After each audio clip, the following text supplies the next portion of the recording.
Well, hey gang, and welcome to today's virtual lecture, an intro to sports media. Good to have you along for the ride on this Monday. You know what I think is among the most interesting things and invigorating things about this class, at least for me, is that when things change in the sports media landscape, we can pivot and adjust quickly. And that's what we're talking about today, specifically Venu Sports and the app that was to launch this fall and is now being held up in court.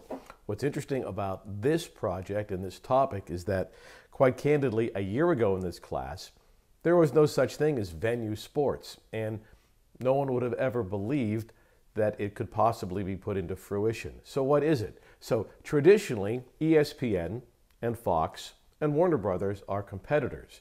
But in this new landscape of streaming and direct-to-consumer media, the three decided to align and join forces and create an app so that fans all over the country could watch their favorite channels and pay at the time, roughly $42 a month fee to get your channels. Now, this is basically bundling, right? Which was what cable television was from the very beginning. In fact, that's probably a verb to discuss. Bundling isn't new. Your parents, your grandparents, whoever had cable, even if you have it, maybe you pay X amount of dollars a month, or they do, and they get all the channels. You can't a la carte pick and choose the cable channels you want because they're bundled together. And in fact, the bundling model itself financially is not new. Movie theaters, people that own theaters have known about bundling forever. If you own a movie theater or a chain of theaters and you want to get the blockbuster hit showing in your theater, you can get it, but you also have to have the other 25 movies that probably a lot of people aren't going to watch. So the movie producers, the people that make the movies, the production houses, the Sonys, Warner Brothers, Paramount, those people, they bundle their movies for the theaters. And so cable TV is basically bundles. So anyway, this past spring, ESPN and Fox and Warner Brothers, traditional competitors in every imaginable arena, combined to create one app in which fans would be able to get sports. They bundled all their products together. What would you get if you paid for the new Venu app? Well, you'd get all 14 linear channels. So you'd get ESPN and ESPN2, ESPNU, SEC and ACC networks, plus ABC, Fox, FS1, FS2, Big Ten Network,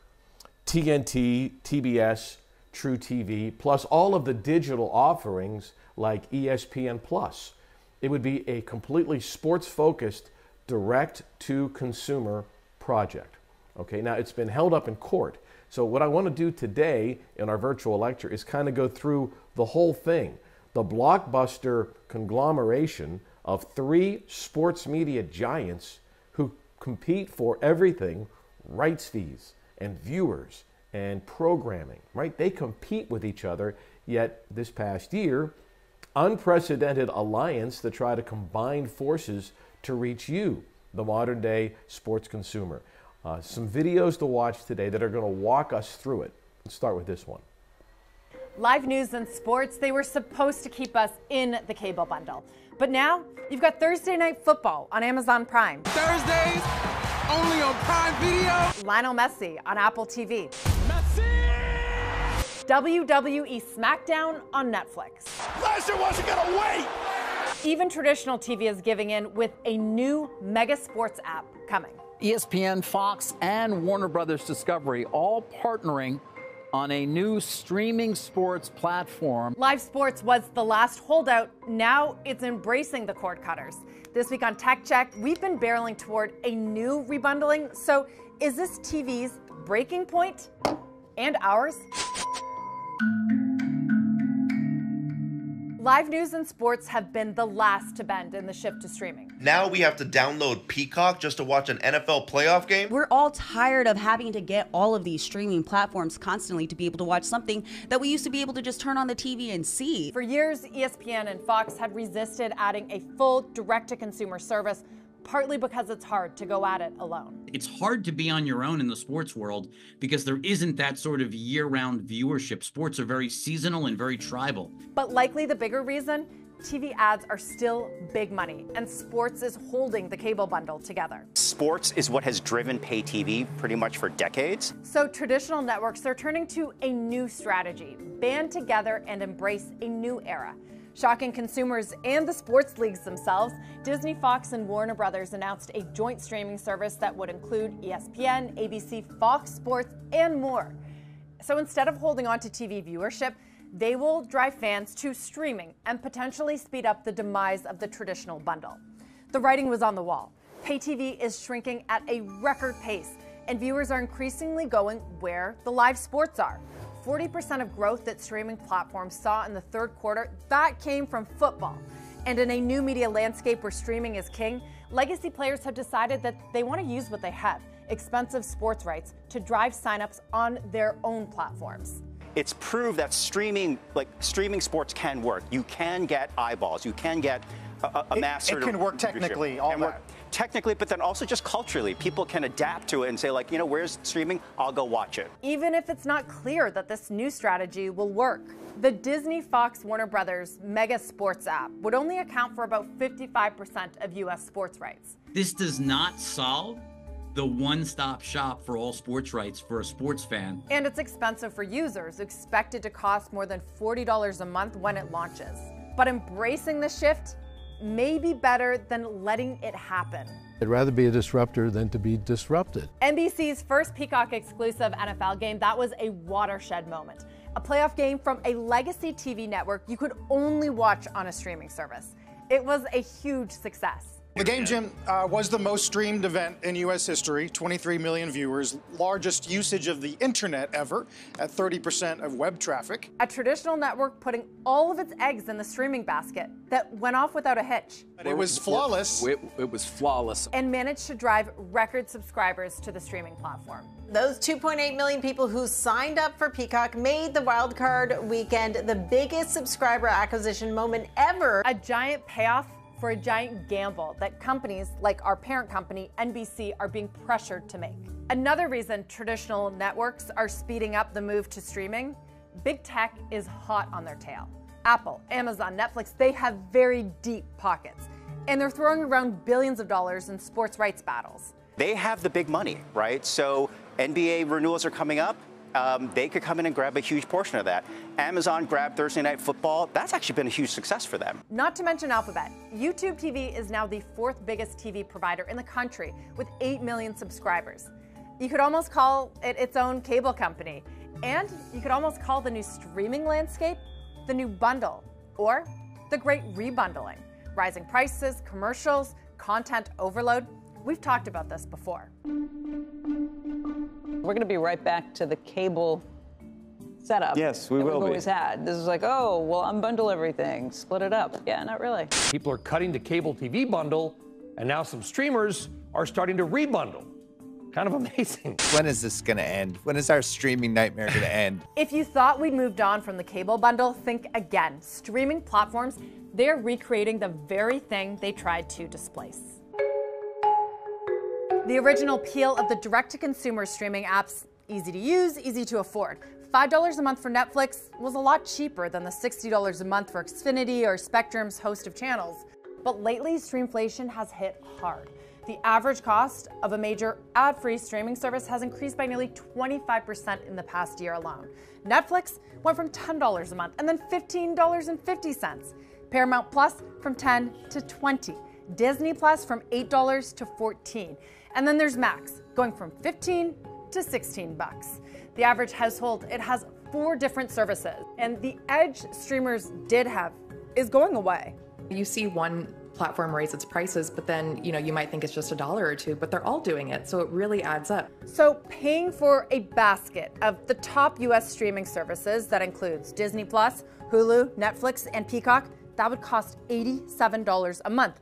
That is more than the average cable TV package, which costs $83. Now with streamflation, as each of these individual services has gotten more expensive, if you're going to bundle them together yourself, you may actually end up paying more. A bundle by any other name, that's still a bundle. The price hikes were part of a broader economic reset as interest rates soared after the pandemic and the era of free money ended.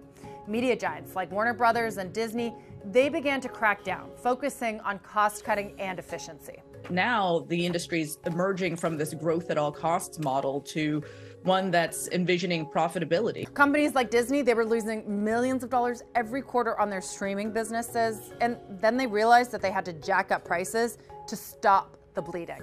You look at how much revenue ESPN generates versus ESPN Plus, and you have a fair idea of how tough it is to be a streamer in this age, especially when every single major company has its own streaming platform. Another appeal of streaming services, no ads. Well, that's going away too. As Netflix, HBO, Disney, they all began offering ad-supported tiers. Streamers basically just learning what cable companies knew all along. Advertising is a money-printing machine. They make more on a viewer watching ads, even if the monthly fee for subscribers is way lower. The monthly revenue from the ads was so great that the ARPU, or the average revenue per user, for the ad-supported people paying $5 less a month was actually higher, and materially higher, than the ARPU for those who were taking the no-ad version. Netflix, too, has said that they make more on members with the ad plan. It's kind of a win-win because it's a lower price option for our members, and it's both kind of incremental revenue, incremental profit to as a bit for the business. As Yogi Berra put it, deja vu all over again. The commercials and expensive monthly fees of the cable bundle days, they're back. They're just online this time. It's why more and more viewers are starting to cut the cord, this time on streaming services. Research shows that some 35 million users canceled their subscriptions to a streaming service in the second quarter of this year, while only 37.5 million signed up. That's a net addition of just 2.6 million. The industry calls it churn. People can just sign up for 1 month, watch everything they want of a new hit show, whatever it might be, The Bear on Hulu, and then cancel it for the next 11 months. That kind of behavior, it has increased an average of 35% from last year. The risk now is that those higher prices could drive churn, especially if consumers are disappointed by just how little new content is added this fall. Netflix has been relatively insulated, continuing to invest in originals or striking deals to license content from others. It's why Netflix is flourishing and taking market share while their peers are slowing down. But Paramount Plus, Peacock, Max, and Apple TV, they're seeing some of the highest rates of churn. Part of it is because content is hard to find. There's people that are, not Luddites or whatever. They're like, I can't find what I want to watch because everything's all spread out. And it's expensive to make. A streaming service has to continuously generate new must-see shows or movies just to keep you from canceling. These services need to create enough content to keep you there all year. Most of the media companies right now, legacy media companies, are seeing them reduce content spend, cut back pretty dramatically in order to get to profitability. It's a lot of pressure for a single streamer, and it's why many are looking to new partnerships with old rivals. The great bundling is complicating the once straightforward streaming landscape and creating once unheard of alliances. Longtime rivals are teaming up through deals of all shapes and sizes, and we'll try to break it down for you. There are the bundles owned by a single company, so under one umbrella, like Disney, ESPN, and Hulu. Then there are licensing deals, like Netflix's earlier this year with Warner Brothers for older HBO titles.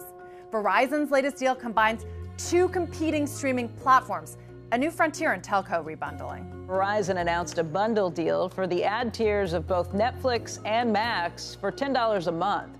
That's a 40% discount compared to their standard prices. Even retailers are trying to break in. Instacart is bundling Peacock, Walmart with Paramount. Even two competing platforms may be getting together. Apple and Paramount in talks reportedly to bundle into a cheaper package, according to the Wall Street Journal.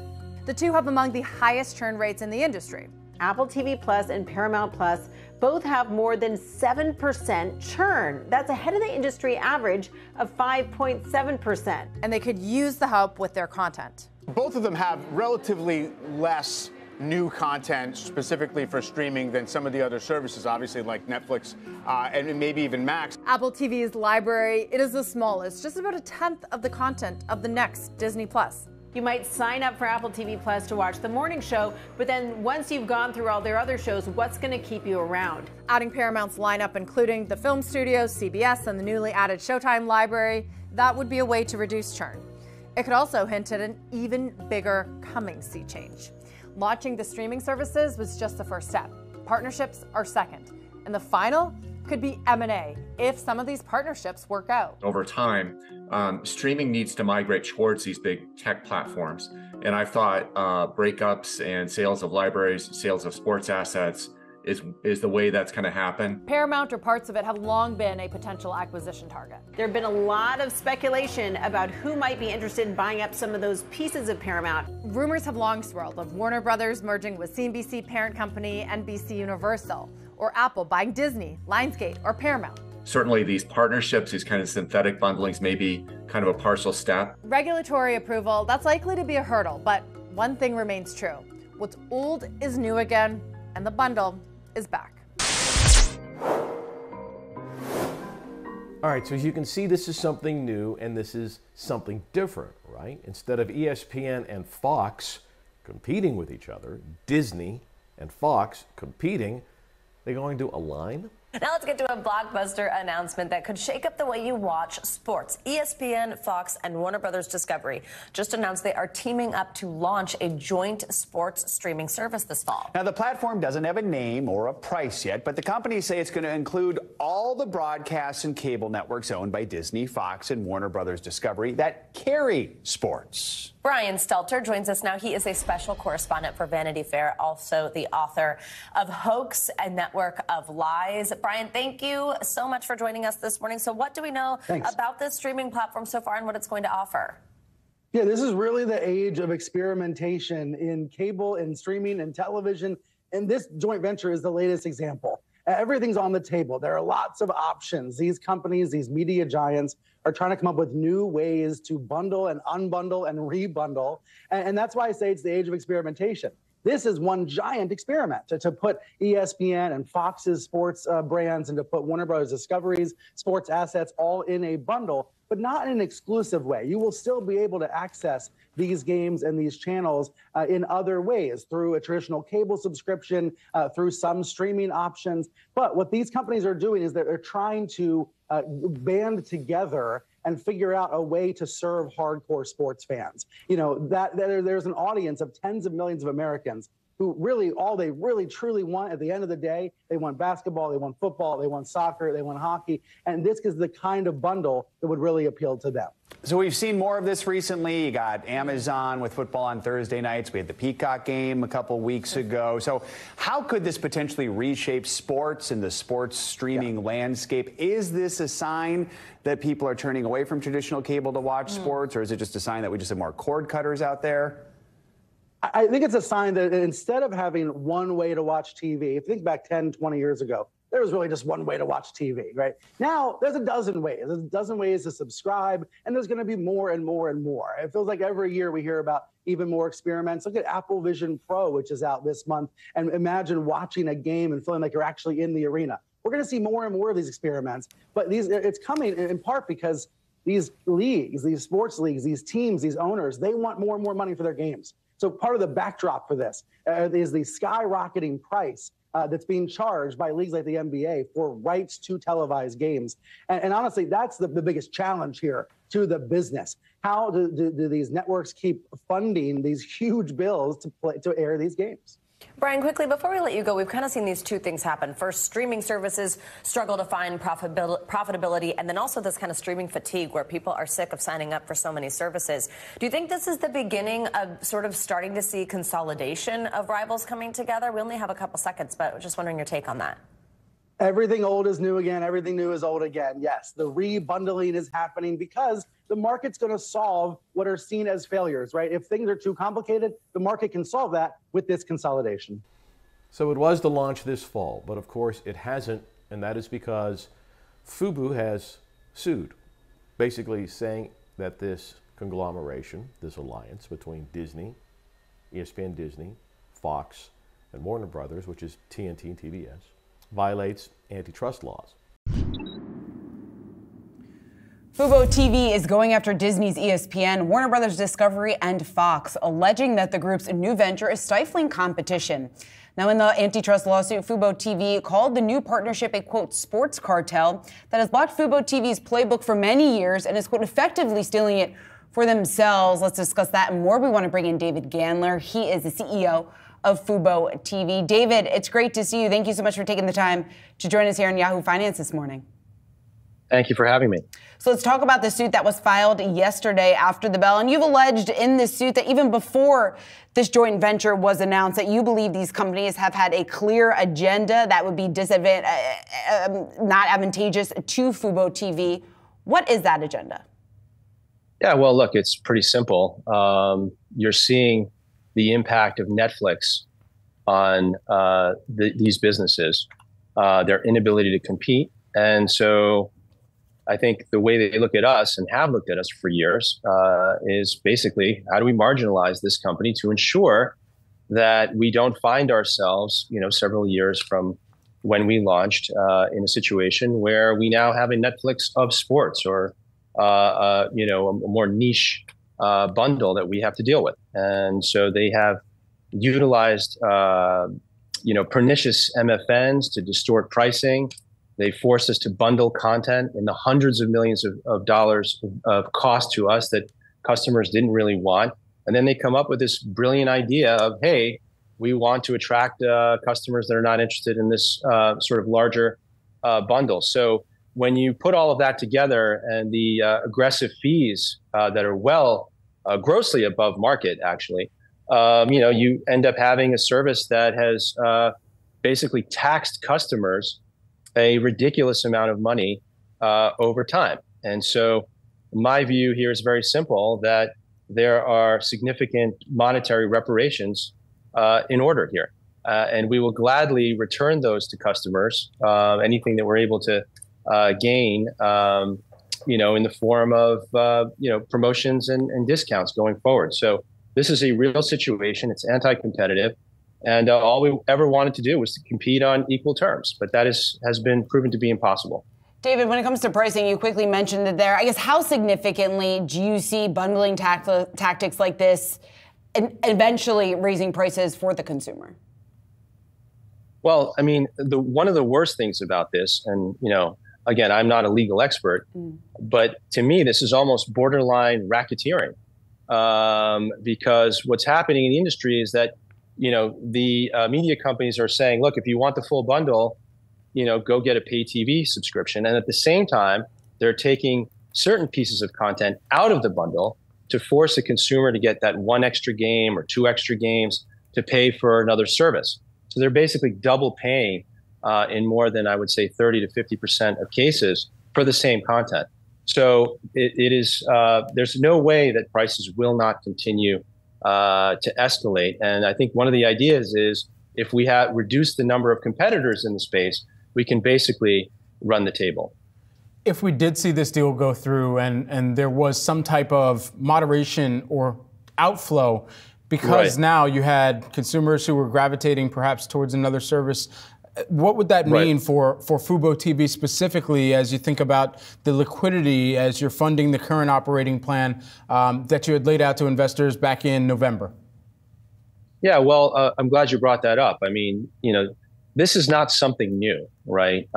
You're talking about media companies that own their own, distribution. And as I said, they distort pricing to us. This is something that we've been dealing with for 9 years. And, if you look back historically, obviously I can't comment on the current quarter or 2023 full year. But what I will say is, looking backward, is that we have done a tremendous job in being very efficient. We've met or exceeded guidance, I would say, 13 or 12 to 13 times out of the last 14 or 15 quarters. We have improved. We've beat consensus 3 times on the bottom line.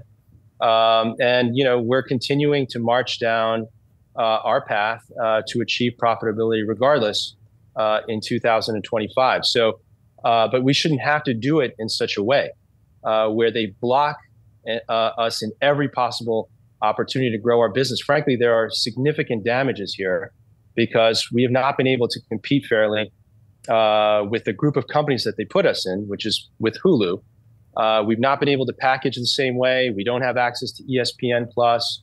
And so, but we still believe that we're on track with respect to our 2025 plan, again, based off of the last quarter numbers that we provided in November. David, just pushing back just a bit, because I think you could, or people out there could make the argument that, hey, this industry is more competitive than it had been a decade ago, 2 decades ago, when you had the entrance of many of these larger tech giants. They are now on the playing field there. What's your response to that argument, the fact that it's not just anymore about some of these legacy players?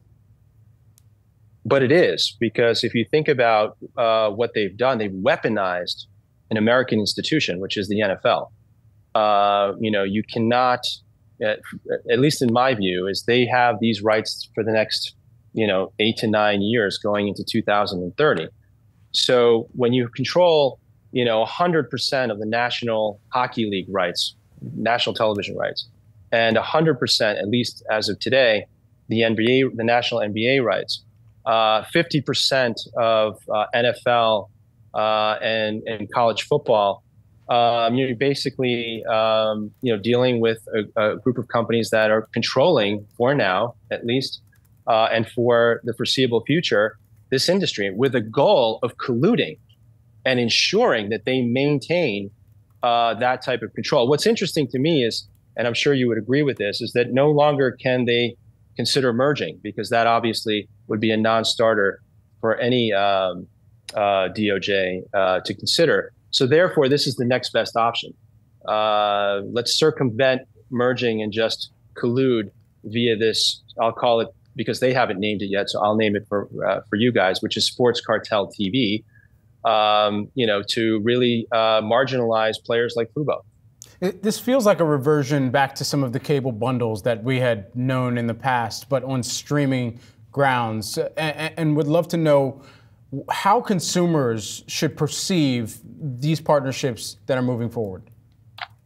Yeah, well, look, I mean, if you look back to my shareholder letter of 2021, I believe it's actually exactly maybe 3 years ago, I said we were going to move from bundling to unbundling to the eventual rebundling, of this content.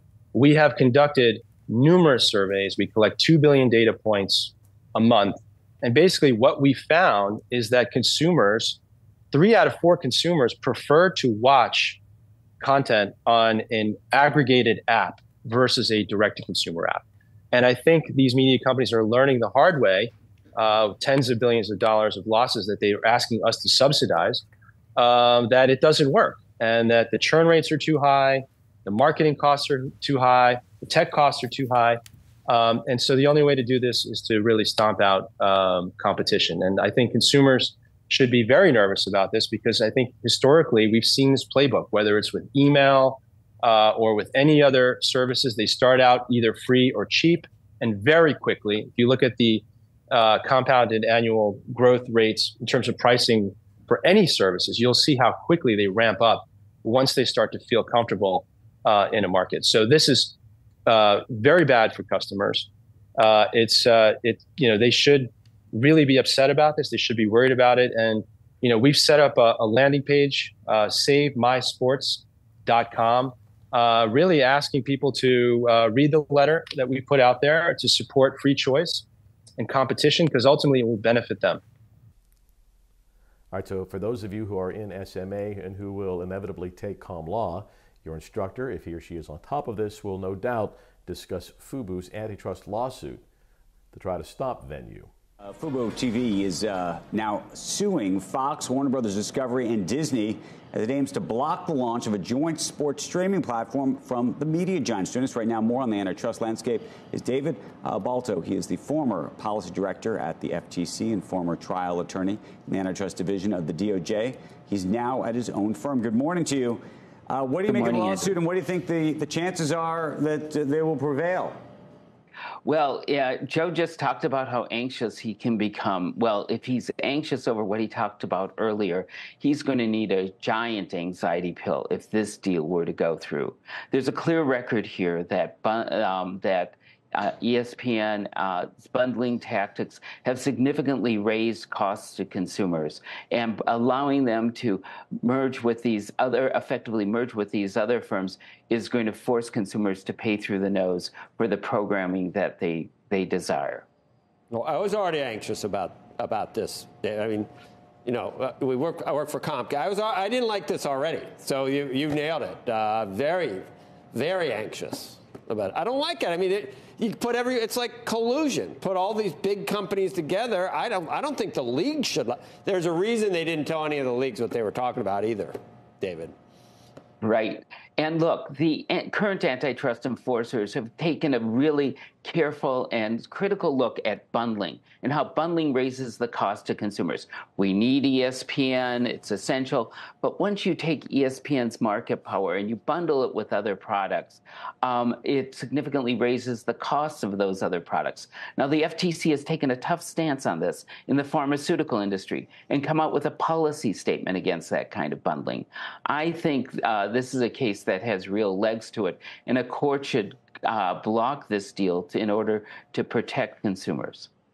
David, let me ask you a question, though. If you look at the media landscape today, it is quite large. It has lots of incumbents, but also lots of challengers, well-heeled challengers in the form of technology companies like Amazon and Apple, and so many others that are coming into this space. You could argue that some of the legacy companies are actually in trouble. I mean, genuinely troubled as a result of what's happening. How much should that be part of the calculus here?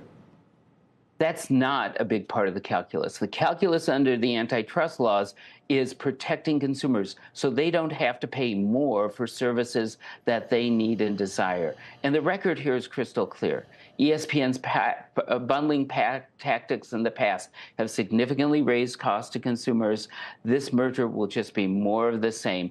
It's like telling an 800-pound gorilla, here, eat tons of ice cream. This will make life better for us. No one's ever better when a gorilla goes from 800 pounds to 1,000 pounds. So what is your gamble then? You think this deal is not going to happen? You think this will never come to fruition? I think this deal is going to be challenged by the Justice Department, but the lawsuit is there too to make sure a court gets engaged immediately and takes the right actions to protect consumers. So what happens next? Will there be an app? Well, clearly there will be. Who's going to own it? How much it's going to cost? Who knows? There's so many different tentacles to this. If this was a tree we were studying, we would have to study each and every tree branch. Number one, is it legal? Well, the courts will decide that. Number two, another branch, how much are people willing to pay? Are we willing to pay $42 or $43 a month just for those three broadcast outlets? Because if you live in New York and you want Yes Network so you can watch the Yankees, you're going to have to pay more for that. And of course, this would be on top of your YouTube TV or your cable bill.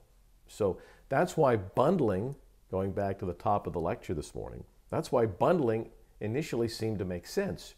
You can get CNN, Fox, ESPN, Weather Channel, Discovery, everything for one bill. What the market is telling us, though, is that your generation wants to pick and choose a la carte. You want direct to consumer. You are fine watching a game on the ESPN app and maybe streaming it on your smart TV, and you're willing to pay for it.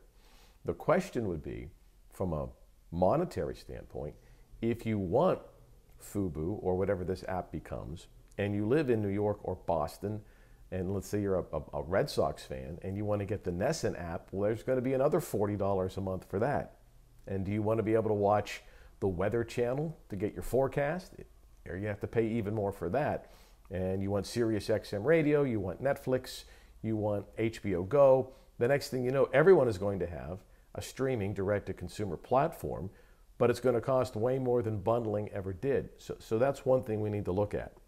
The other thing is, where are all of the regional sports networks going to fall in this? I mentioned New York and Boston, but it's true everywhere, from Minneapolis to Miami to Denver to Dallas to Los Angeles. Those teams want to get their games on. So where do they land? So several teams in different markets have gone away from direct-to-consumer and away from pay TV back to where it all began, free television. Several teams, including the Stanley Cup champion Florida Panthers, have gone off of cable and have gone off of streaming completely, and they're on over-the-air television.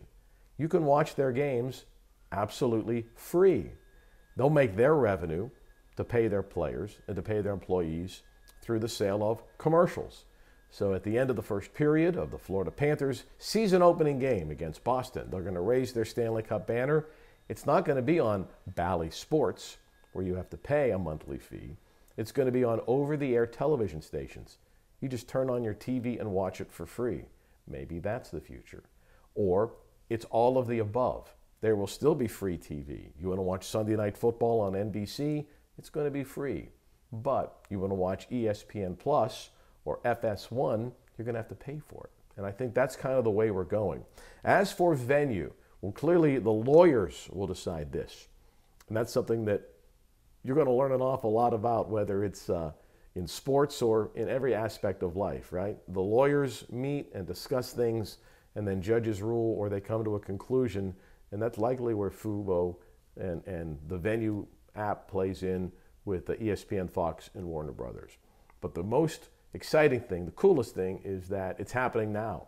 It's happening right now in the fall of 2024. So we'll talk more about this as the semester progresses and as the attorneys, in this case a federal judge, rule on the legality of this direct-to-consumer sports app. That's what we've got for today. Remember, we've got quiz number 2 coming up on Wednesday. It'll cover everything that we've done from the end of quiz 1 through today in this virtual lecture. So have a great week. Shoot me an email if you need me.